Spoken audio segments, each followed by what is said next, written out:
Hello and welcome back, everybody, to Paper Mario the Thousand-Year Door. Last time, I did something incredibly stupid and attempted to beat the pit of 100 trials halfway, just to get a bigger inventory that I'm probably never going to fill up because I'm really bad at keeping items. This time, I'm showing off the badge shop, which I completely neglected last session entirely. Here you can buy simple badges. There's not going to be anything great for cheap. The badges, they're fairly well priced, but now we have to go and find a little creature in the sewer so we can, fucking hell, I fell behind a building! To progress with the story. But first, I'm going to go check in the item shop because with that toad standing out there, the contact lens is in, which means we can get access to the west side of town. Here's your contact lens, lady. Don't know why you didn't have backups, but what the hell, not my problem. Clearing in. Oh, I can see. Oh, I'm so happy. So yeah, this is being recorded on the 10th of December. Just to date this will probably be going up on the 11th. But I am sorry for the lack of newly recorded content. I've been very busy with university life, and honestly, the last 3 weeks of my life have been complete hell, and I have yet to get through it all because I have 2 more final exams to have. So, I hope I'll still be able to act on my promise to have Silent Hill 2 finished by New Year's Eve. I cannot guarantee it, though. But first, let's say hello to Luigi. Hey there, big brother. Fancy meeting you here. What a coinky-dink. Who, me? Well, bro, I'm on an adventure. I have to rescue Princess Eclair of the Waffle Kingdom. Okay, no, I'm not doing that anymore. That was horrible. I have a decent singing voice acting, not a chance. Yeah, it's a bad scene. She's been kidnapped by the evil Chestnut King. If you gotta know, I met with some Waffle Kingdom cabinet members the other day. It was pretty crazy, bro. Want to hear what happened? It's a pretty long story.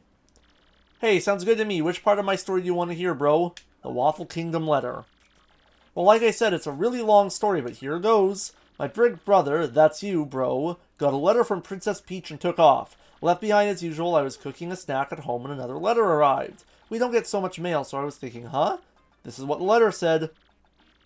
Sirs, my name is Crep. I am a cabinet minister of the far-off Waffle Kingdom. Our land has been attacked by the Chestnut King who took our Princess Eclair. I ask, nay, beg for your assistance. The Waffle Kingdom needs your skills. I humbly request your prompt response, sirs. Sincerely, Crep. Or Crepe. Not Crep. Crepe. I cannot speak French. Well, I don't remember it exactly, but I think it went something like that. With Mario, that's you, bro, gone, it fell to me to answer the plea. Hesitating only a teensy bit, I headed to the Waffle Kingdom to investigate. Oh no, first I wrote a note to myself about what I was cooking, then I left. Once I reached the Waffle Kingdom, I met Minister Crepe, who filled me in. The Chestnut King had kidnapped Princess Eclair and vanished. Apparently, though, some oracle said a marvelous compass could locate her. This marvelous compass had been broken into 7 parts by an ancient curse, and those parts had been scattered across the land. Can you believe it, bro? Each part of the marvelous compass was said to point to the next. And since one of these parts was embedded in the tiara worn by the princess, I surmised that once I collected all the parts, I'd find her. Smart, huh? The minister gave me the compass base spoken of in Waffler fables. When it activated, the entire thing lit right up, indicating the deep south.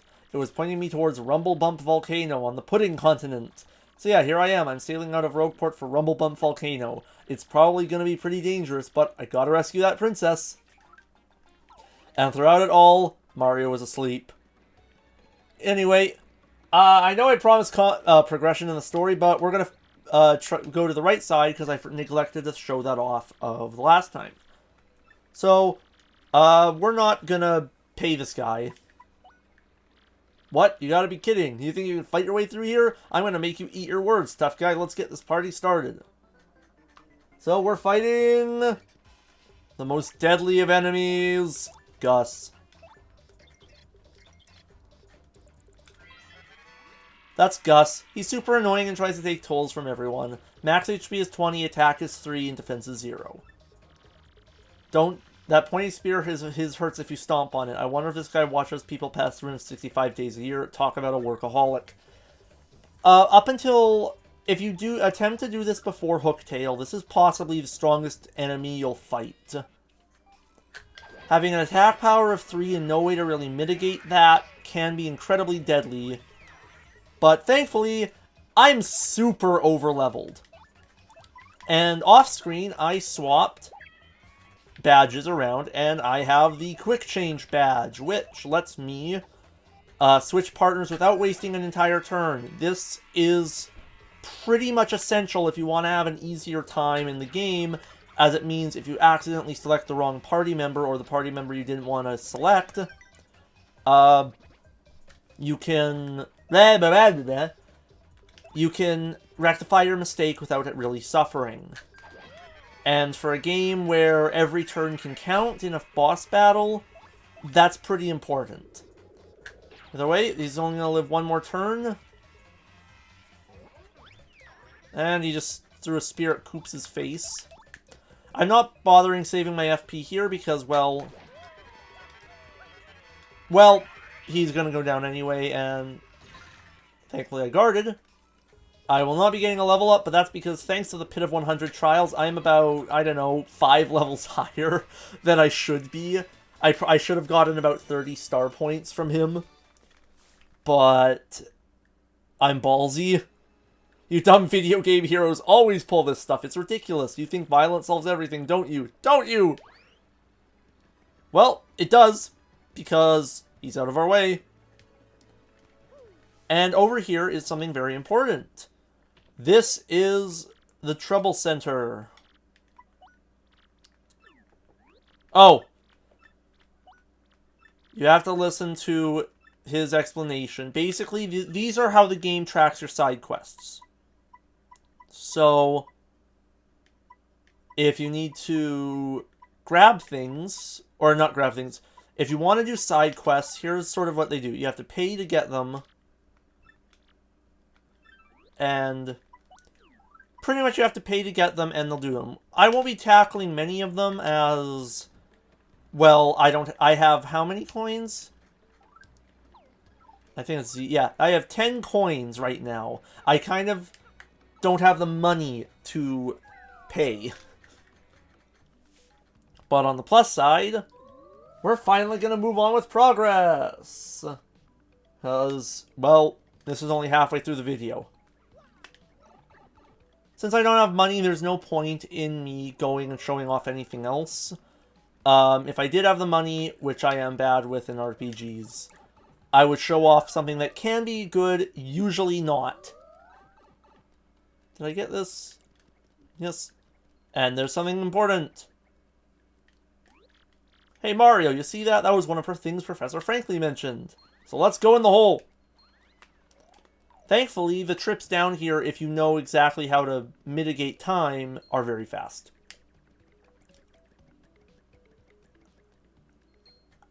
Sorry for that, I had a tickle in my throat. Don't eat me! Huh? You didn't come to eat me? And you're not bullies? Of course not. Guess again, nerd! Mario, that was uncool. I thought you were nicer. Yeah, you can make Mario be an absolute dick. Oh dear, I might have an accident. Boggly Woods, yeah, what? Why do you know about me?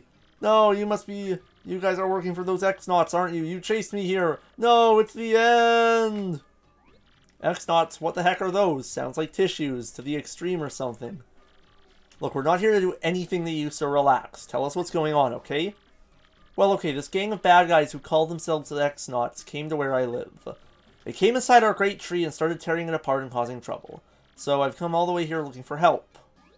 A bunch of bad guys in the great tree. Those are the same guys who kidnapped the princess. They want the crystal stars. And that was my phone going off! Hooray for phones! They did say something about some crystal star thingy. Punies don't know anything about crystals or stars. Crystal star, yeah. Okay, so there's our quest. We must help the Punies. who may have the Crystal Star.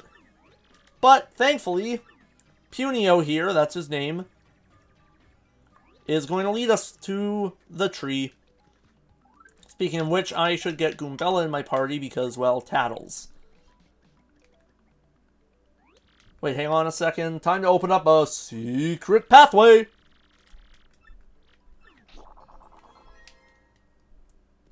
And just like that, we can go to the right. But let's not, because we have a badge!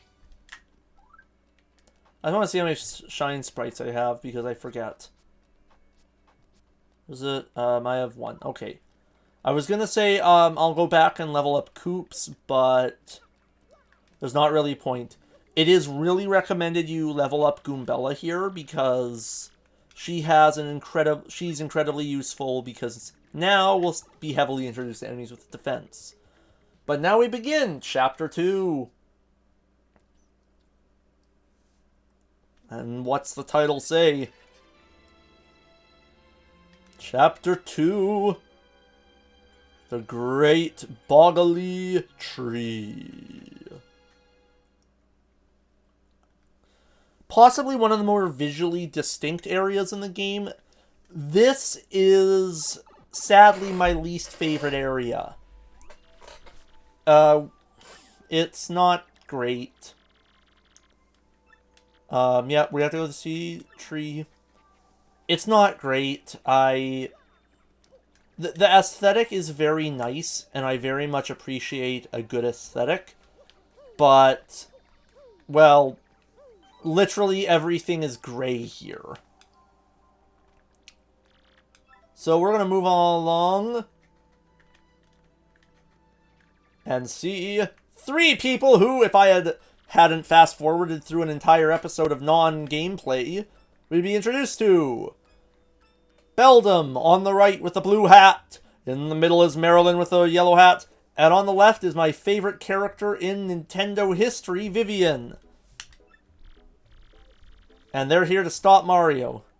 A, find that Mario guy, steal the map to the Crystal Stars. We can just do away with Mario and his friends. Or is that bad?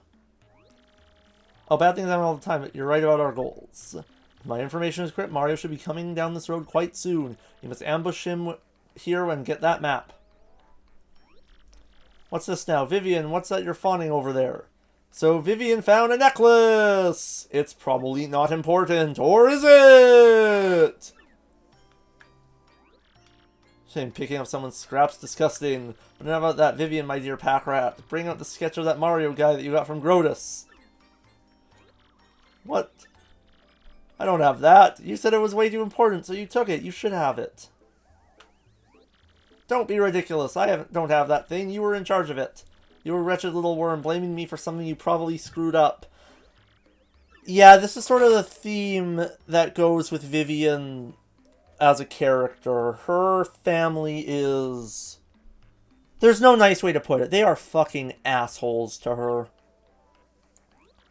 They pretty much abuse Vivian 24/7 on screen. And yeah, Vivian has a very abusive family. Because when Vivian tries to stand up for herself and insist that Beldum actually had the thing she's being blamed for losing, she loses something she liked, which is a abuse tactic. A common abuse tactic. And we're going to leave that on that horrible note for now. So hit that like button, hit that subscribe button, leave a comment down below about your best friend and why you like them so much, because I want something happy to end this on while I hit trees around the people who are trying to kill me. Ooh, that's useful. And I will see you next time in Paper Mario: The Thousand-Year Door, so let's let the good times roll.